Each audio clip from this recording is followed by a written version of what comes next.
guys, and welcome back to Reading Club. Today I'm going to read you the 104 Story Treehouse, Chapter 9 and Chapter 10. Chapter 9. Terry, will you please be quiet? Please. Well, I sure am glad that's over. I say, now I've got my tooth back. I'm going to go to bed right away so the tooth fairy can come and give me $2. But it's way too early to go to bed, says Terry. It's still daytime. I know, I say, but I can't wait until tonight. We have to get our book done before then. So can you please be really quiet so I can get to sleep?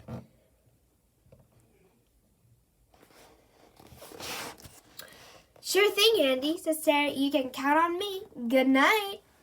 Good night, Terry, I say. I climb the ladder to my bedroom, put on my pajamas, and get into bed.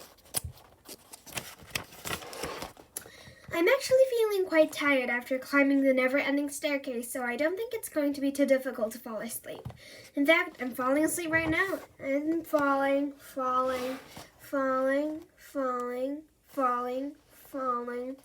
Clump.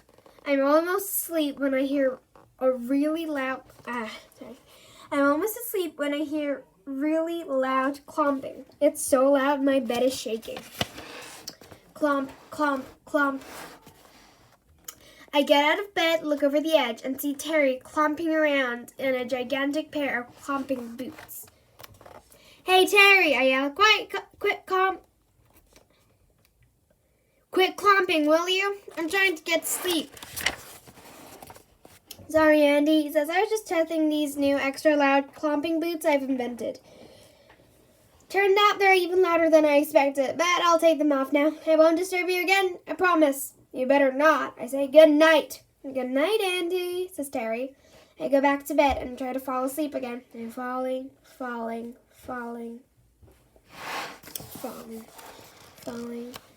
Great angle. I'm almost asleep when I hear some of the loudest and most ridiculous noises I've ever heard. Pop, bleak, spring.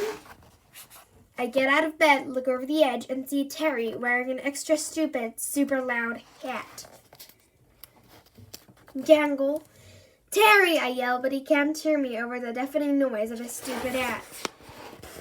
Terry, I yell again, even louder, but he still can't hear me. Terry, I yell as loud as I can. This time, he hears me.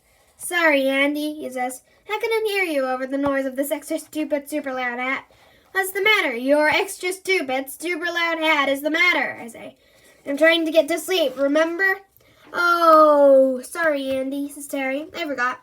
I'll take it off and be very, very quiet from now on. I promise. You better be, I say, or else.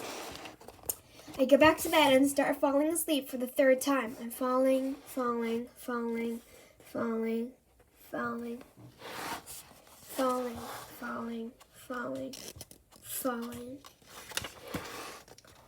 I get out of bed, look over the edge, and see Terry playing drums, Superfinger playing guitar, and the Trunkinator dancing in an extra large pair of extra loud clomping boots. And to make it even worse, they're all wearing extra stupid, super loud hats. Right, that does it. I take a deep breath and yell, Terry! Terry, will you please be quiet, please? Sorry, Andy, says Terry. We're just practicing an act for the Treehouse Talent Quest. What Treehouse Talent Quest? I say. The one I thought we could have after this book is finished. This book won't be finished, I say, if you don't let me get to sleep. I'll be quiet now, says Terry. I promise. That's what you did last time, I say. I know, says Terry, but it won't happen again. I really promise. I'll be as quiet as a mouse. All right, I say, good night for the last time. I go back to bed and start falling asleep. Falling asleep. Chapter 10. Terry and the Tooth Fairy. 'Twas the day of the toothache when all through the tree not a creature was stirring, no, not even me. Andy's tooth had been placed in a small glass with care, in the hopes that the Tooth Fairy soon would be there. Andy was nested all snug in his bed, while visions of gold coins danced in his head. And me in the bathtub blowing a bubble, trying my hardest to stay out of trouble and be really, really quiet. When out in the forest there across such a clatter, I sprang from my bath to see what was the matter. A towel wrapped around me, I flew like a breeze to the edge of the decking and peered through the leaves.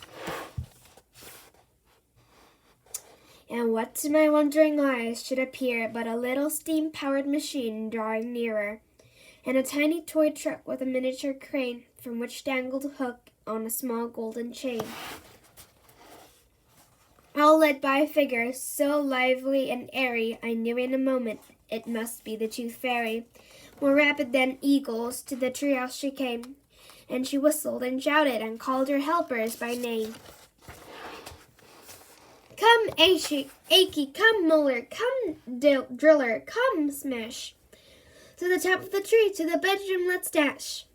And we'll heave away, haul away our pearly prize for its teeth that we gather, no matter the size. And up through the treehouse the tiny crew flew, with both their machines and the Tooth Fairy too. They parked their small truck on Andy's sweet head, and lowered the hook to the glass by his bed. And then with the chant of tooth heave and tooth ho, the tooth was brought up from the water below. It was placed in the truck and tied up very tightly with grosmere ropes that glistened quite brightly. The Tooth Fairy flittered and fluttered with glee. Pay him, she says, his Tooth Fairy free. His Tooth Fairy free. The machine began whirring. It whistled and blew. And then out of a slot a $2 coin flew. Up through the air it flew the newly made cash. Then into the glass it fell with a splash. And now, says the fairy, it's home we must dash to deliver the tooth for the Queen's birthday dash. She sprang to the truck, to her team gave a whistle, and away they all flew like the down of a thistle. When I heard her exclaim as she drove out of sight, thanks for the tooth, and to all a good night. I decided to follow, to tell you the truth. I wanted to see what they do with the tooth. Across land, sea, and rivers, the fairy crew flew,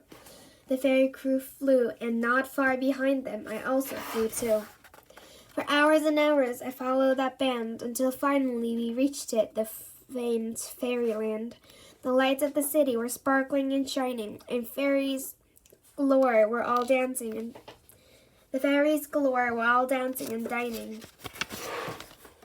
The city was holding a great celebration, a big birthday treat for the queen of their nation. Andy's tooth was unloaded by the fairies with care, put into a cannon and shot into the air. And though not a good tooth, it was badly cruded. Andy's molar looked great as it boomed and exploded. Who would have thought that a tooth with decay could produce such a wonderful fireworks display? The night Andy's tooth was shot out of a cannon in Fairyland.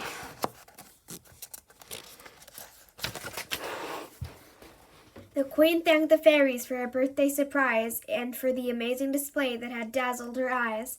And that is the story of Andy's old tooth. I was there and I saw it, and I swear it's the truth. That's the end of this channel. Please forgive me if my throat was a little dry. I have kind of a sore throat. And thanks again for listening. And if you liked it, please click many likes and subscribe, rating, club. Thank you again, and I'll see you tomorrow, hopefully with a better throat. Bye.